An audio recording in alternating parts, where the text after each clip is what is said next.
ভারতের পশ্চিমবঙ্গে নির্বাচনের পরে একেবারে সিস্টেমেটিক ওয়েতে কিন্তু ওইখানকার সংখ্যালঘু সম্প্রদায়ের উপরে হামলা হচ্ছে, নির্যাতন হচ্ছে। বর্ডার কোনো কিলিং হয়নি গত 1.5 বছরে, কিন্তু হঠাৎ করে দেখলাম আমরা গত 1-2 মাসে বর্ডার কিলিং বেড়ে গেল। আমাদের নিজস্ব শীত দ্বারা শক্ত করে দাঁড়াতে হবে এবং কোনো ধরনের ঘটনা যদি ঘটে সাথে সাথে প্রতিবাদ করতে হবে। বাংলাদেশে যে কোনো সংখ্যালঘু নির্যাতন বা সংখ্যালঘু যদি কোনো কারণে হত্যা হয়, যে কোনো কারণেই হত্যা হোক, ব্যবসায়িক কারণে বা পারিবারিক দ্বন্দ্বের কারণে, আমরা কিন্তু সবসময় সেই ব্যাপারে সোচ্চার ছিলাম নাগরিক সমাজের পক্ষ থেকে।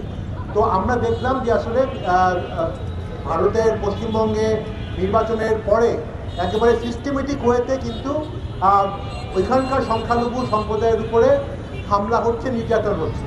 এবং আরও আশঙ্কাজনক ব্যাপার হচ্ছে যে গত 2 সপ্তাহে বাংলাদেশের 3 জন নাগরিককে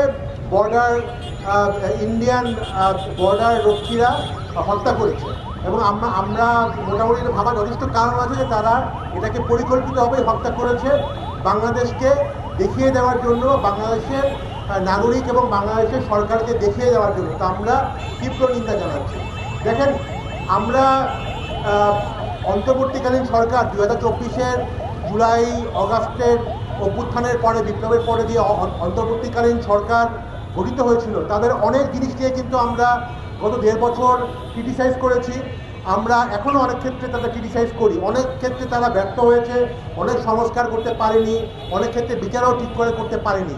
কিন্তু একটি জিনিসের জন্য কিন্তু আমরা ডক্টর ইউনূস এবং অন্তর্বর্তীকালীন সরকারকে সবসময় ধন্যবাদ জানাই এবং তাদেরকে শ্রদ্ধা করে মানে আগামী প্রজন্ম মনে রাখবে যে এই সময়ে জুলাই অগাস্টের অভ্যুত্থানের পরে যেই পরিমাণ মানে মিডিয়া এবং আন্তর্জাতিক চক্রান্ত হয়েছিল এই সরকারের বিরুদ্ধে, সেটার কিন্তু তারা শক্তভাবে দমন করেছে। ইন্ডিয়া ভারতের সাথে কিন্তু তারা চোখে চোখ রেখে বিভিন্ন প্ল্যাটফর্মে তারা নিজেদের অবস্থান নিয়েছে। এবং দেখেন, এরপরে এরকম একটা বৈরী সম্পর্কর পরেও কিন্তু বর্ডার কোনো কিলিং হয়নি গত 1.5 বছরে, কিন্তু হঠাৎ করে দেখলাম আমরা গত 1-2 মাসে বর্ডার কিলিং বেড়ে গেল।